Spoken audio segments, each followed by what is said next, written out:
चलिए दोस्तों देखते हैं आज जब एक रेंज में स्टॉक या इंडेक्स घूमता है तो किस तरह से मूवमेंट करता है।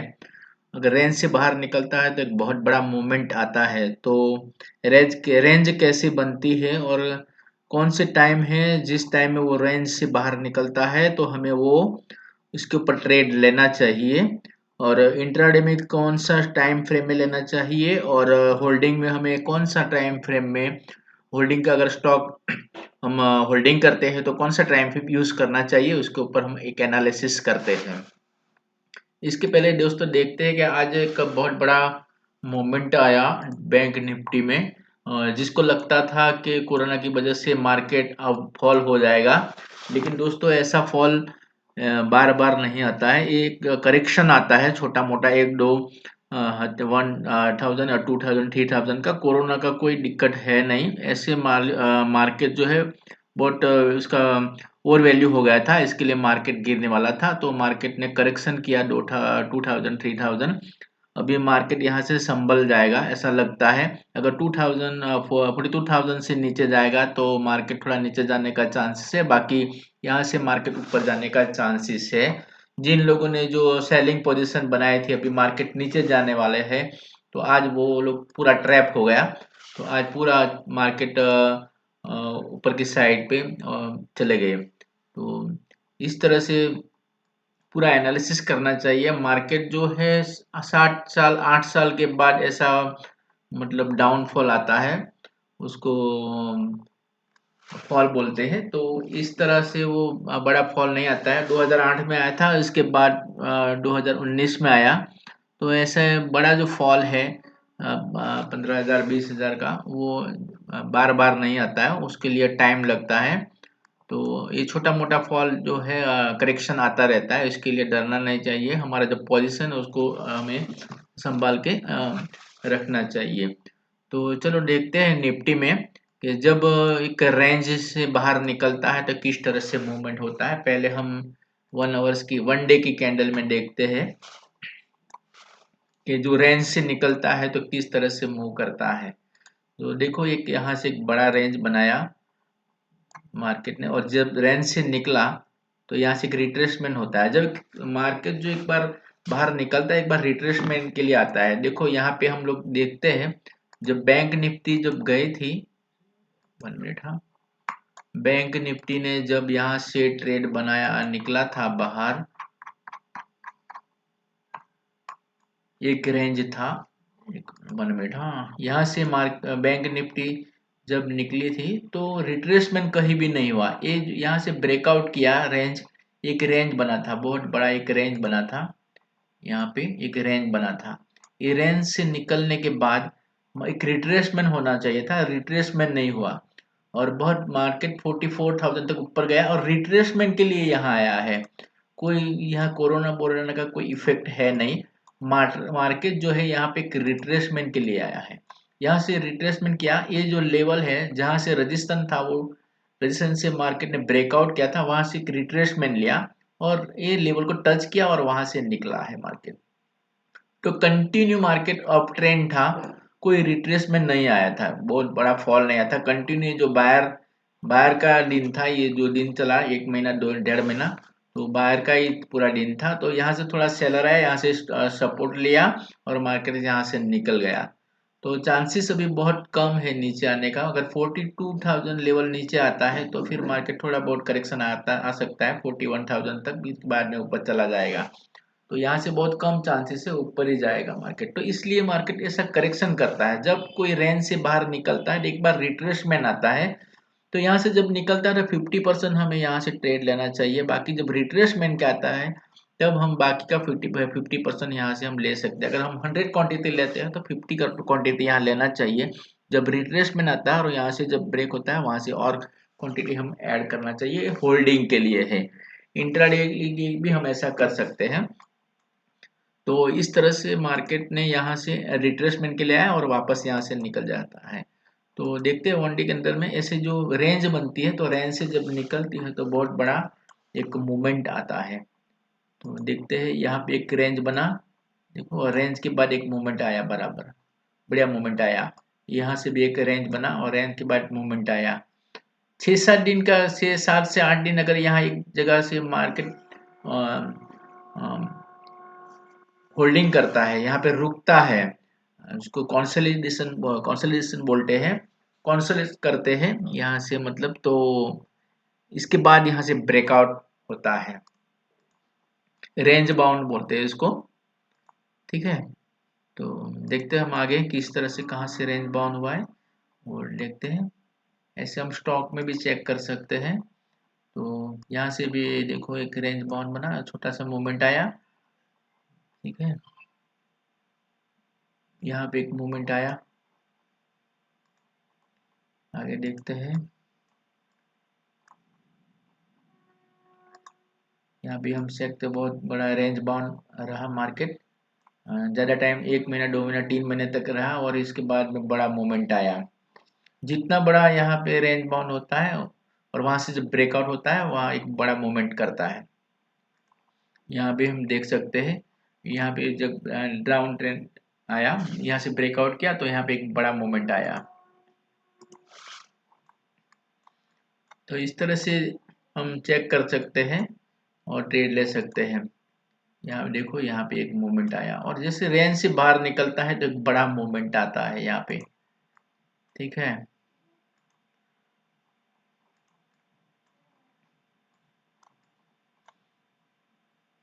देखो ये जब मार्केट कोरोना के टाइम में फॉल आया था तो पूरा यहाँ पे रेंज बाउंड हुआ था।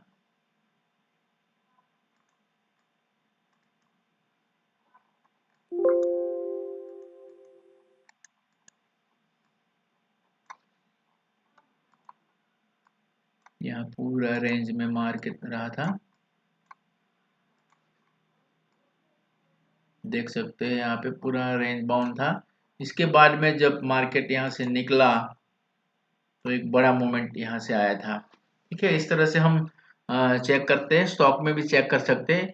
अगर इंट्राडे करना है तो इंट्राडे में हम 50 मिनट में देख सकते हैं, 50 मिनट टाइम फ्रेम लगा के यहाँ 50 मिनट में चेक कर सकते हैं हम।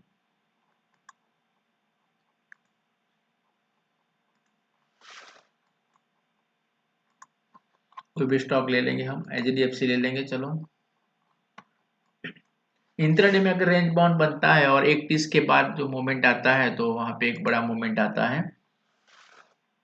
आज का ही पकड़ लेंगे। देखो यहाँ पे एक पूरा रेंज बाउंड बना, यहाँ पे टाइम देखो कितना टाइम है।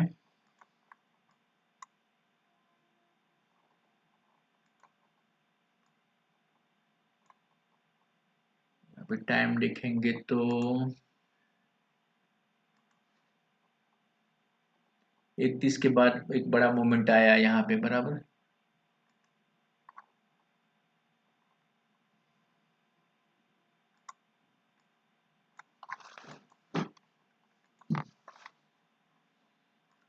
अब चेक करना, थोड़ा बैक टेस्ट करेंगे तो आपको एक सही तरह से पूरा समझ में आ जाएगा।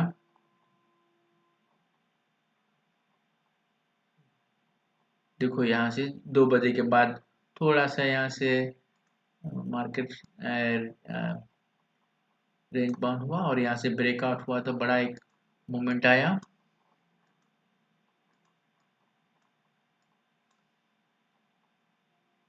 एक 30 के बाद देखेंगे तो एक बहुत बड़ा मूवमेंट हमको देखने को मिलेगा।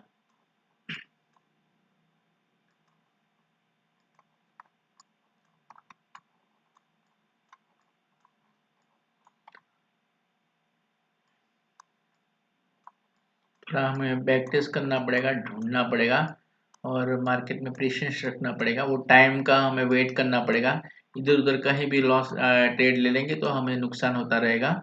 ये एक फर्स्ट सेशन है 9:15 से 10 10:30 तक मार्केट ट्रेंडिंग रहता है। उसके बाद 10:30 से 1:30 बजे तक पूरा मार्केट एक शांत मार्केट हो जाता है। इसके बाद 1:30 बजे से 3 बजे तक एक मार्केट फुल मूवमेंट आना है, फिर मूवमेंट आने लगता है। तो हमें वो मोमेंट में ट्रेड लेना है। देखो यहाँ पे कौन सा 1:30 बजे आसपास एक ट्रेड ट्रेड आया। ठीक है,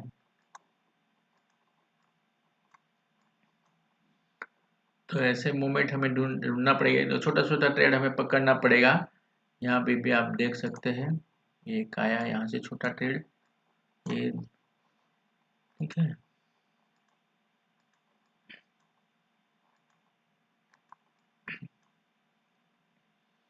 यहाँ भी हम देख सकते हैं टाइम हुआ 2 बजे, ठीक है। ऐसा ट्रेड हमें पकड़ना पड़ेगा। इंट्राडे में हमें 5-10 रुपया स्टॉक में अगर मिल जाता है तो बहुत है। हमें देखना पड़ेगा कितना परसेंट हमें मिला। ये देखो 12:45 टाइम, और कितना 1503 से लेके 1514 से 10-15 रुपया यहाँ पे मिल गया हमें, ठीक है। तो जब हमें टाइम मिले तभी हमें ट्रेड लेना है, इधर उधर ट्रेड नहीं लेना है। जब एक शेर रहता है तो जब वो बैठे रहता है, जब शिकार उसको मिलता है तभी वो शिकार करता है, बाकी को वो टाइम का वेट करता है कब उनको शिकार दिखे, उसी टाइम पे वो शिकार करता है। तो हमें पूरा शेर बनना है, इधर उधर ट्रेड नहीं लेना है। तो हमारा जो पैसा है उसको गंवाना नहीं है इधर उधर ट्रेड करके, पूरा टाइम का वेट करके फिर हमें ट्रेड लेना है। ये 9:15 को पूरा रेंज बाउंड था, यहाँ पे निकला तो एक बहुत बड़ा ट्रेड आया, बराबर, सही है। ये कितना बड़ा मूवमेंट आया देखो ये। तो ऐसा ट्रेड कोई भी बहुत सारे पैटर्न है, बहुत सारे पैटर्न पे हम ट्रेड ले सकते हैं, लेकिन पहले जो हम बिगिनर हैं, हम शुरुआत है हमारा, तो कोई भी एक दो पैटर्न हम ढूंढ लेने का, उसी पैटर्न पे हमें ट्रेड लेना है। सब जगह हमें ट्रेड लेना है, एक प्रैक्टिस हो जाएगा। ब्रेकआउट पे हमारा प्रैक्टिस हो जाएगा तो फिर हमें ये याद रह जाएगा कि ब्रेकआउट पे हमें ट्रेड लेना है, दिमाग में फिक्स हो जाएगा। तो कहीं भी पैटर्न देखेंगे तो हमें फिक्स हो गया। इसके बाद ये ब्रेकआउट पे हम पूरा ट्रेड लेना सीख गए, फिर बाद में धीरे धीरे हमें पैटर्न बढ़ाना है। एक ही साथ में सब पैटर्न के ऊपर ट्रेड हमें नहीं लेना है। देखो यहाँ पे भी एक ट्रेड आया, पहले हमें सीखना पड़ेगा। यहाँ पे भी एक ट्रेड आया, एक रिट्रेसमेंट आया, यहाँ से हम एंट्री ले सकते हैं, ठीक है। यहाँ पे भी देखो आप, ये पूरा रेंज बाउंड ही था, ठीक है। यहाँ से हम ट्रेड लिया तो कितना हमें मिला देखो, 20-25 रुपया बहुत हो जाता है इंट्राडे में हमें, ठीक है। तो कोई भी स्टॉक हमें पकड़ लेंगे तो हमें ट्रेड मिलेगा। हम फिश पकड़ लेते हैं, चलो कोई भी स्टॉक में।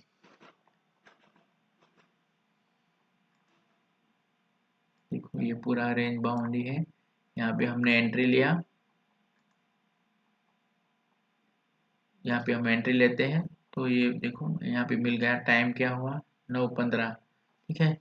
नेक्स्ट अगले दिन अगर रेंज बाउंड रहा होगा तो जब मार्केट ओपन होता है उसी टाइम हमें सेटअप करके रखना पड़ेगा। ये रेंज बाउंड है तो यहाँ से ये लेवल से नीचे जाएंगे तो हम यहाँ पे ट्रेड इमीडिएट ले सकते हैं।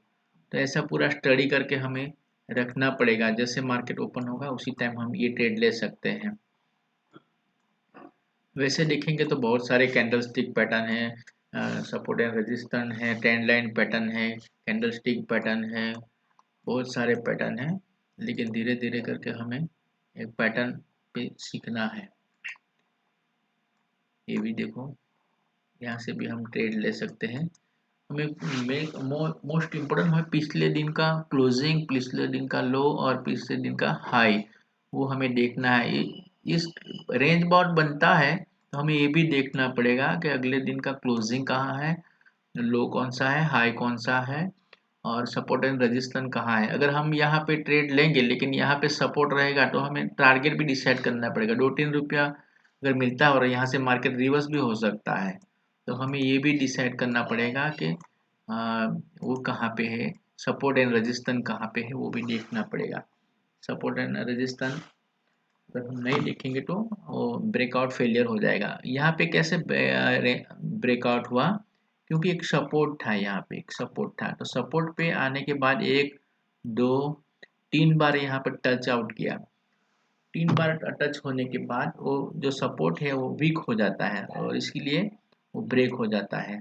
फर्स्ट टाइम आता है कोई भी सपोर्ट पे तो ब्रेक नहीं कर पाता है, सेकंड टाइम भी ब्रेक नहीं हो पाता है, और थर्ड बार आता है तो ब्रेक जो सपोर्ट है टूट जाता है। कोई भी एक दीवार है, अगर हम दीवार को तोड़ना है तो फर्स्ट टाइम वो ब्रेक नहीं हो पाएगा एक ही हथौड़े में, उसको हम बार बार थोड़ा मारना पड़ेगा, तो ब्रेकआउट जो सपोर्ट है वो टूट जाता है, वो दीवार जो है टूट जाती है। इसी तरह इस सपोर्ट पे एक बार, दो बार, तीन बार, चार बार जो हथौड़ा लगा, फिर बाद में वो सपोर्ट वीक हो गया और इसके बाद में एक बहुत बड़ा मोमेंट आया।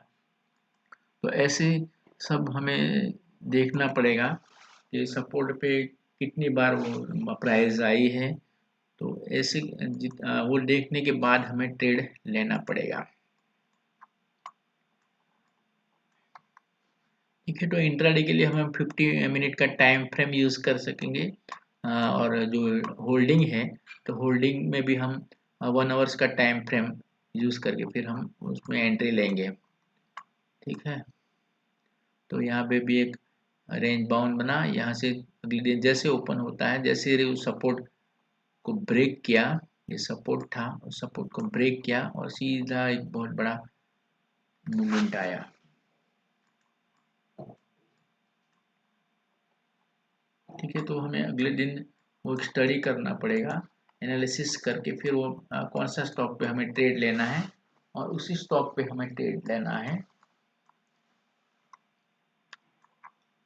इसको भी एक रेंज बाउंड ही बोला जाएगा। ठीक है, ये सब रेंज बाउंड ही बोला जाएगा। ऐसे स्टॉक में हम 1 महीना 2 महीना जो कंसोलिडेशन करता है, ऐसे स्टॉक को हमें ढूंढ के जब वो रेंज ब्रेक करता है तो वहां हम ट्रेड ले सकते हैं। तो ऐसा हमें ढूंढना पड़ेगा कौन सा स्टॉक है, उसके बाद हम ट्रेड ले सकते हैं। ठीक है,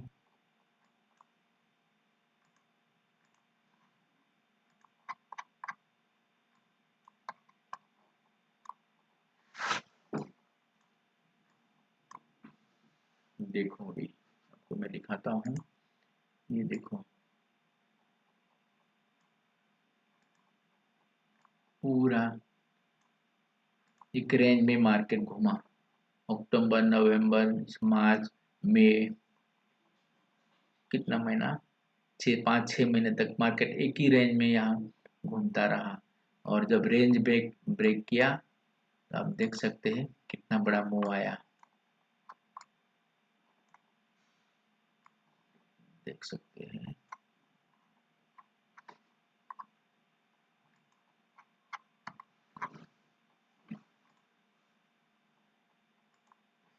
ठीक है, 3,000 से लेके अभी 1800, कितना, 1100 1200 रुपये का एक डाउन ट्रेंड चल रहा है एमफिस में। तो ऐसे एक रेंज बाउंड हमें ढूंढ के उसके ऊपर हमें टारगेट करना है, अच्छा हमें प्रॉफिट मिलेगा, अच्छा हमें एक मार्जिन मिल जाएगा। तो इस तरह से ब्रेकआउट पे हम ट्रेड ले सकते हैं। वन डे चार्ट में भी हम देख सकते हैं, कोई भी स्टॉक में देख सकते हैं, अगर 6-7 दिन अगर कोई एक जगह मूवमेंट कर रहा है और जब वो रेंज ब्रेक करता है तो एक बहुत बड़ा मूवमेंट आता है। देखो हम रेंज बाउंड में दे सकते हैं, HDFC बैंक है ये, यहाँ से अगर ये रेंज में घूम रहा है, अगर यहाँ से जब ब्रेकआउट करेगा ऊपर की साइड तो एक बहुत बड़ा मूवमेंट आएगा और नीचे की साइड जाएगा तो एक बहुत बड़ा मूवमेंट आएगा। इसी तरह यहाँ देखेंगे तो एक रेंज बाउंड ही था ये वाला, यहाँ पे नीचे की तरफ ब्रेकआउट किया, यहाँ भी हम देख सकते हैं रेंज बाउंड था, नीचे की तरफ गया, एक ब्रेकआउट मिला। ठीक है,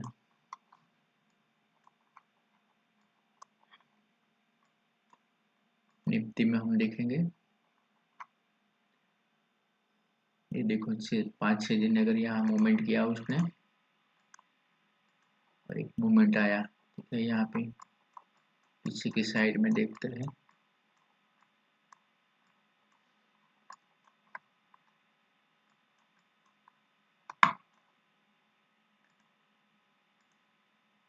ये देखो एक रेंज में था मार्केट और यहाँ से उसने ब्रेकआउट किया, यहाँ भी देख सकते हैं ये कंसोलिडेशन में, यहाँ पे मतलब एक स्टेशन है, यहाँ पे बायर और सेलर एंट्री करते हैं। कोई जैसे बड़ा स्टेशन रहता है, रेलवे स्टेशन रहता है, तो यहाँ कोई पब्लिक, नया पब्लिक जो आता है आगे जाने वाले चढ़ते हैं और जो जिसको उतरना है वो उतर जाते हैं। इसी तरह यहाँ पे होता है, जैसे बायर और सेलर की यहाँ पे एंट्री होती है, जहाँ भी रेंज बाउंड होता है वहाँ पे एक बायर और सेलर की एंट्री होती है। इसी तरह यहाँ पे भी देख सकते हैं हम लोग, यहाँ बायर सेलर की एंट्री हुई और ब्रेकआउट हुआ।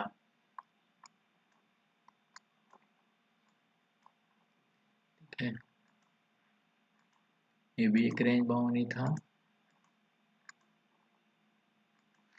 यहाँ से ब्रेकआउट किया, मुड़ा, बड़ा मोमेंट आया।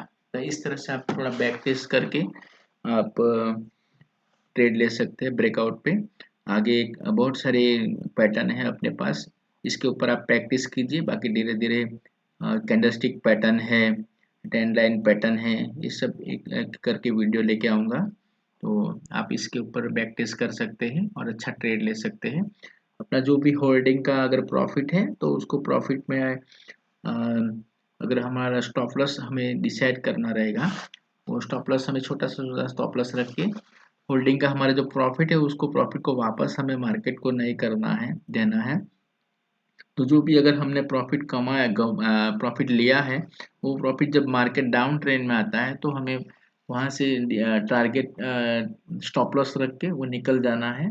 वापस जो कमाया हुआ पैसा जो हमें है वो मार्केट को नहीं देना है। वो थोड़ा इसी तरह से हम काम करेंगे तो हम अच्छी तरह से हमारा जो पैसा है बचा पाएंगे। तो ठीक है, इसी तरह हम अगले वीडियो हम कोई ट्रेंड लाइन पैटर्न पे लेके आएंगे।